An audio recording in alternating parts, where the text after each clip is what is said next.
ఈ వీడియోలో మనం ఎస్జిటి మాక్ టెస్ట్కి సంబంధించిన ఎస్జిటి మాక్ టెస్ట్లో లెక్కలకు సంబంధించిన ప్రశ్నలు వాటి సమాధానాలు చూద్దాం. ఫస్ట్ ప్రశ్న, ఒక చతురస్ర వైశాల్యము 1849 చదరపు సెంటీమీటర్లు అయితే దాని చుట్టుకొలత ఎంత? మనకి వైశాల్యం ఇచ్చాడు, చుట్టుకొలత కనుక్కోమన్నాడు. చతురస్ర వైశాల్యంకి ఫార్ములా ఏంటి? మనకి ఏ స్క్వేర్. చతురస్ర చుట్టుకొలతకు formula 4a. కాబట్టి మనకి వైశాల్యం ఇచ్చాడు కాబట్టి ఏం చేస్తాం? A square is equal to 1849 equal చేసుకుంటాం. దాని ద్వారా మనకి ఏ వాల్యూ ఎంత వస్తుంది? మనకి 1849 యొక్క స్క్వేర్ రూట్ ఎంత? మనకి 43. కాబట్టి మనకి ఏ వచ్చేసిందంటే దాదాపుగా చుట్టుకొలత వచ్చేసినట్టే కదా. ఏ ఈజ్ ఈక్వల్ టు ఎంత వచ్చింది? మనకి 43 సెంటీమీటర్స్. దాని తర్వాత చుట్టుకొలతకు ఫార్ములా ఏంటి? మనకి 4a. కాబట్టి 4 ఇంటూ ఏ అంటే ఎంత? మనకి 43. కాబట్టి మనకి మల్టిప్లై చేస్తే ఆన్సర్ ఎంత వచ్చింది? 172 సెంటీమీటర్స్ అనమాట. ఇలాగా చతురస్ర వైశాల్యం ఇచ్చి చుట్టుకొలత కనుక్కోమంటే మొదట మనం చతురస్రం యొక్క భుజం వాల్యూని కనుక్కొని భుజం వాల్యూ వచ్చిన తర్వాత చుట్టుకొలతను మనం ఈజీగా కనుక్కోవచ్చు. ఒక అతని నెల జీతంలో 3/4 వంతు 6,000 అయినా అతని నెల జీతం ఎంత రూపాయలలో? మనకి అతని 3 వంతులు ఇచ్చాడు. 3/4 వంతు 6,000 అయితే అతని మొత్తం జీతం ఎంత? కాబట్టి మనకి లెక్కలో 3 వంతులు 6,000 అయితే 4 వంతులు ఎంత అని అడగడం జరిగింది. కాబట్టి మనం 3 వంతులు 6,000 వేసుకొని 4 వంతులు ఎంత క్రాస్ మల్టిప్లికేషన్ చేస్తే మనకు ఆన్సర్ ఎంత వస్తుంది? 8,000 వస్తుంది.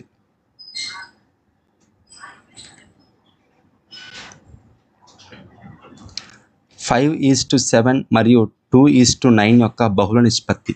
మనకి బహుళ నిష్పత్తికి ఫార్ములా ఏంటండి? మనకి AC/BD. కాబట్టి మనకి ఏ వాల్యూ ఎంత? 5, సి వాల్యూ ఎంత? 2, బి వాల్యూ ఎంత?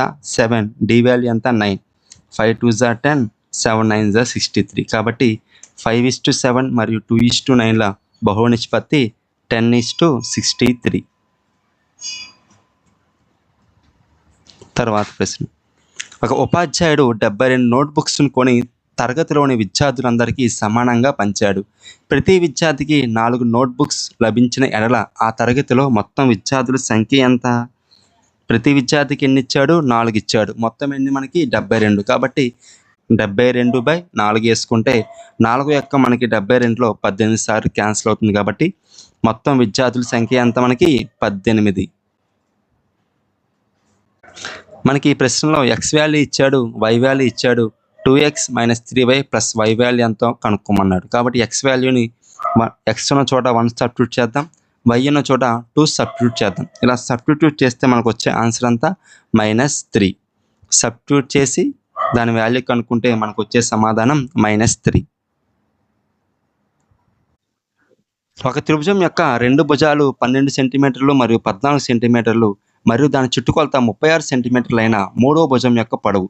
ఏదైనా ఒక ఆకారానికి సంబంధించి చుట్టుకొలత ఏమవుతుంది? ఏదైనా ఒక ఆకారానికి, ఒక జామెట్రీ ఆకారానికి సంబంధించి చుట్టుకొలత ఏంటంటే మనకి ఆ ఆకారం యొక్క భుజాల మొత్తమే మనకి చుట్టుకొలత అవుతుంది. త్రిభుజంలో మనకి ఎన్ని భుజాలు ఉంటాయి?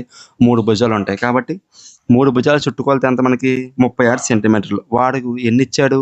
2 భుజాల కొలతలు ఇచ్చాడు. కాబట్టి సబ్స్టిట్యూట్ చేస్తే మనకి 12 + 14 + సి మనకు కనుక్కోవాలి. కాబట్టి = 36. సాల్వ్ చేస్తే మనకి ఎంత వస్తుంది? మూడో భుజం పొడవు 10 సెంటీమీటర్లు వస్తుంది.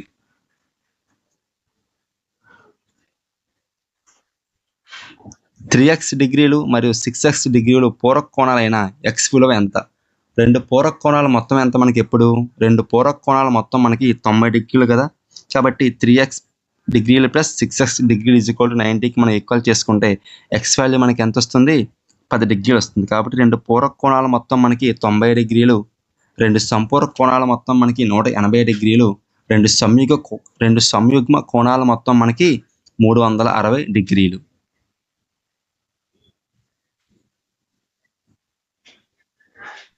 ట్రయాంగిల్ ఏబిసిలో A = B = CA అయిన ఆ త్రిభుజం ఒకటి. దీని అర్థం ఏంటండి? A = BC, AB = BC, BC = CA అంటే ఆ త్రిభుజంలోని 3 భుజాలు సమానం కదా. ఒక త్రిభుజంలో 3 భుజాలు సమానంగా ఉన్న త్రిభుజాన్ని మనం ఏమంటాం? సమబాహు త్రిభుజం అని పిలుస్తాం. సమబాహు త్రిభుజం అంటే అర్థం ఏమిటి? త్రిభుజంలోని 3 భుజాలు సమానంగా ఉన్న త్రిభుజాన్ని మనం సమబాహు త్రిభుజం అని పిలుస్తాం. ఒక హెలికాప్టర్ ఒక గంటలో 600 కిలోమీటర్లు ప్రయాణిస్తే అది 4 గంటల్లో ఎంత ప్రయాణిస్తుంది? అది 4 గంటల్లో ఎంత ప్రయాణిస్తుందండి? ఇక మనం ఏం వేసుకుంటాం? ఒక గంటకి 600 కిలోమీటర్లయితే 4 గంటలకి ఎంత? క్రాస్ మల్టిప్లికేషన్ చేసుకుంటే మనకి 2400 కిలోమీటర్లొస్తుంది. కానీ వాడు ప్రశ్నలో ఏమడిగాడు? దూరాన్ని మీటర్లలో చెప్పమన్నాడు. కాబట్టి ఒక కిలోమీటర్‌కి ఎన్ని మీటర్లు? ఒక కిలోమీటర్‌కి 1000 మీటర్లు కాబట్టి 2400 ఇంటూ 1000 మీటర్లు. మనకెంతొస్తుంది? 24,00,000 మీటర్ల దూరాన్ని ప్రయాణిస్తుంది ఆ హెలికాప్టర్ 4 గంటల్లో. కాబట్టి మనం గుర్తుంచుకోవాల్సింది ఒక కిలోమీటర్‌కి ఎన్ని మీటర్లు? 1000 మీటర్లు.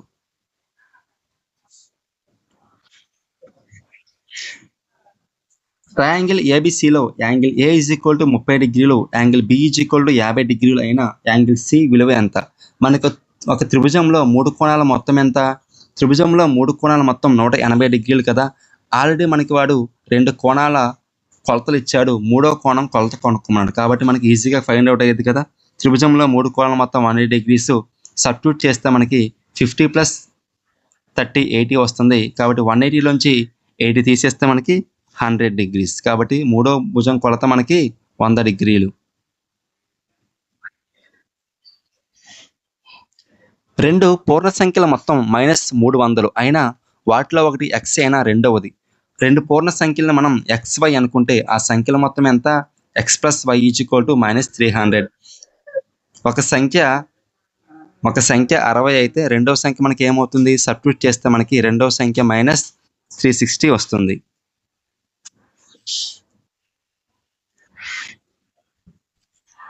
మొదటి 5 సరి సంఖ్యల అంకమధ్యం ఎంత?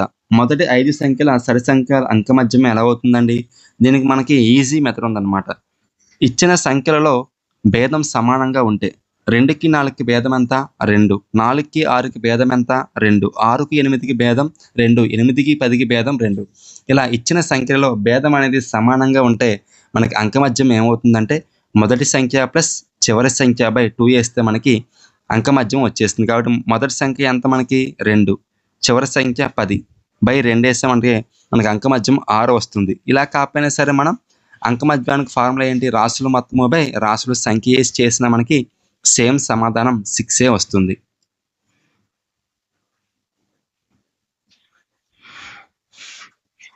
x² - 2 + 1/x² సమానమైనది ఏమిటి? సమానమైనది ఏమిటంటే మనకి దీన్ని ఎలా solve x² - 2 into x 1/x వేసుకుంటే మనకి x క్యాన్సిల్ అయ్యి మనకి సేమ్ 2a మిగులుద్ది కాబట్టి అలా వేసుకోవచ్చు. అలా చేయడం ద్వారా మనకి ఏమొస్తుంది? x - 1/x² వస్తుంది. x - 1/x² అంటే అర్థం ఏమిటి? x - 1/x into x - 1/x.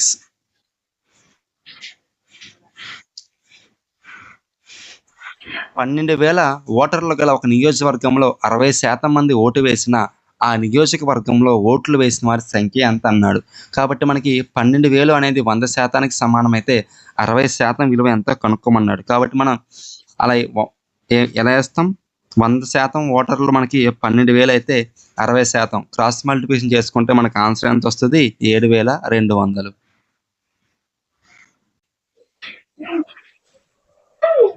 ఒక అర్ధవృత్తమున గల సౌష్టవ రేఖల సంఖ్య ఎంత?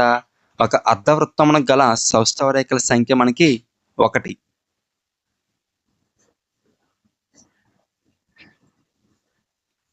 2/5కి గుణకార తత్సమాంశం ఎంత?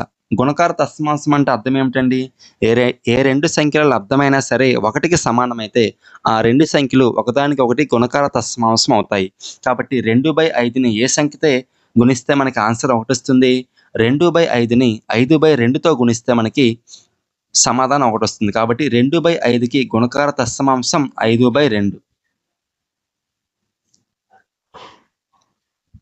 సమాంతర చతుర్భుజ వైశాల్యము 78 మీటర్ స్క్వేర్ మరియు భూమి 6 సెంటీమీటర్లైన దాని ఎత్తు ఎంత? కాబట్టి సమాంతర చతుర్భుజ వైశాల్యం ఫార్ములా ఏంటి మనకి? భూమి ఇంటూ ఎత్తు. ఆల్రెడీ మనకి భూమి ఇచ్చాడు కదా! భూమి ఎంత ఇచ్చాడు? 6 ఇచ్చాడు.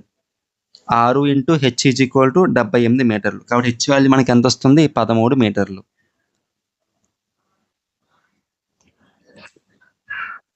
190 గ్రాములను కిలోగ్రాముల్లో వ్యక్తపరచగా 190 గ్రాములను కిలోగ్రాముల్లో వ్యక్తపరిస్తే మనకి ఎంత వస్తుందండి? 0.190 గ్రాములు. 0.190 గ్రాములు. ఎలా అంటే 190 ఒక కిలోగ్రాముకి ఎన్ని గ్రాములు? 1000 గ్రాములు కాబట్టి ఒక కిలోగ్రాముకి 1000 గ్రాములు కాబట్టి 0 క్యాన్సిల్ అవుతుంది మనకి 0.19 గ్రామ్స్ లేదా 0.190 గ్రామ్స్.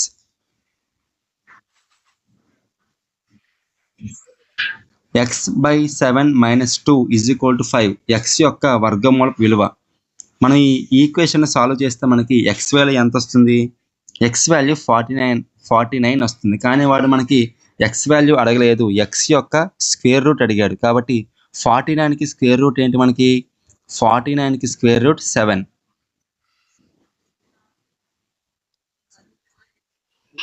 a = 2 ఇచ్చాడు, b = 3 అయితే b/b - a/aకి సమానమైనది ఏమిటి?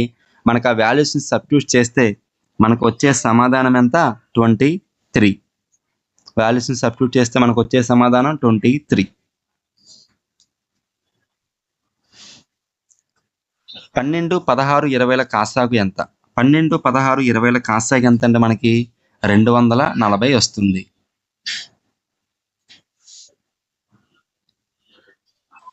ఇచ్చిన సమాసం యొక్క పరిమాణం ఎంత?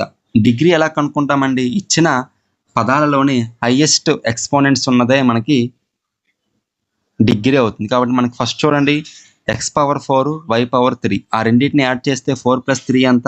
7. ఇంకెక్కడా కూడా మనకి దానికన్నా పెద్ద ఎక్స్పోనెంట్స్ లేవు కాబట్టి x/4, y/3 7 కాబట్టి ఇచ్చిన సమాసం యొక్క పరిమాణం ఎంత మనకి? 7.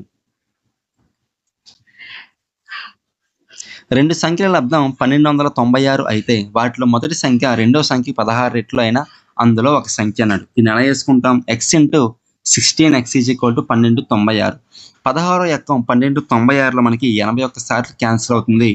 అప్పుడు x × x² = 81. 81 యొక్క స్క్వేర్ రూట్ మనకి ఏమవుతుంది? 9. కాబట్టి ఒక సంఖ్య ఏమిటి? 9 అయితే రెండో సంఖ్య మనకి ఏమవుతుంది? 16 × 9 వేసుకుంటే మనకి సమాధానం వచ్చేస్తుంది. అడిగింది ఒక సంఖ్య కాబట్టి ఒక సంఖ్య మనకి 9. రెండు అకర్ణీయ సంఖ్యల మొత్తం -8 అందులో ఒక సంఖ్య -15/7 అయిన మరొక సంఖ్య. రెండు అకర్ణీయ సంఖ్యలు కాబట్టి x + y = -8 వేసుకుంటాం. ఆల్రెడీ మనకి x వాల్యూ ఇచ్చేసాడు -15/7. సో మనం ఆ ఈక్వేషన్ సాల్వ్ చేస్తే మనకి ఎంత వస్తుందండి? -41/7 అనేది వస్తుంది. విద్యా లక్ష్యాలను వర్గీకరణ చేసిన వ్యక్తి ఎవరండి? విద్యా లక్ష్యాలను వర్గీకరణ చేసిన వ్యక్తి మనకి బెంజమిన్ బ్లూమ్స్. విశ్లేషణ పద్ధతి యొక్క లక్షణం ఏమిటి? విశ్లేషణ పద్ధతి అనేది మనకి ఎల్లప్పుడూ సారాంశం నుంచి దత్తాంశానికి పయనిస్తుంది.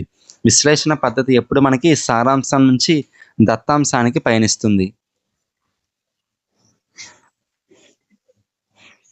గణిత పేటికలోని ఈ సామాగ్రి ద్వారా మనం స్థాన విలువల గురించి వివరించవచ్చు. ఏ సామాగ్రి ద్వారా? మనం పూసల చట్రం ఉపయోగించి మనం స్థాన విలువని నేర్పించవచ్చు. నేపియర్ పట్టీలు ఉపయోగించి పెద్ద గుణకారాలను కూడా మనం సులభంగా చేయించవచ్చు. కాబట్టి పూసల చట్రం ద్వారా స్థాన విలువను మనం సులభంగా వివరించవచ్చు. గణితం అంటే అవసరమైన నిర్ధారణలను రాబట్టే శాస్త్రం అని నిర్వచించిన వారు ఎవరు? గణితం అంటే అవసరమైన నిర్ధారణలను రాబట్టే శాస్త్రం అని బెంజమిన్ పియర్స్ నిర్వచించారు. ఒక విద్యార్థి మధ్యాహ్న భోజనం నందు 150 గ్రాముల బియ్యం అవసరమైన 50 మంది విద్యార్థులకు అవసరమైన బియ్యం ఎన్ని? ఈ పరీక్షాంశం ద్వారా పరీక్షించవలసిన విద్యా ప్రమాణం ఏంటి మనకి? కారణాలు చెప్పుట, నిరూపణ చేయుట. కారణాలు చెప్పుట, నిరూపణ చేయుట. పాఠ్యపుస్తకాలు వీరి కేంద్రంగా తయారు చేయబడతాయి. పాఠ్యపుస్తకాలు ఎల్లప్పుడూ విద్యార్థి కేంద్రంగా తయారు చేయబడతాయి. కాబట్టి పాఠ్యపుస్తకాలు ఎల్లప్పుడూ మనకి విద్యార్థి కేంద్రంగానే తయారు చేయబడతాయి. ఇవి అండి మనకి SGT మాక్ టెస్ట్లో మ్యాథ్స్ నుంచి అడిగిన ప్రశ్నలు, వాటి సమాధానాలు.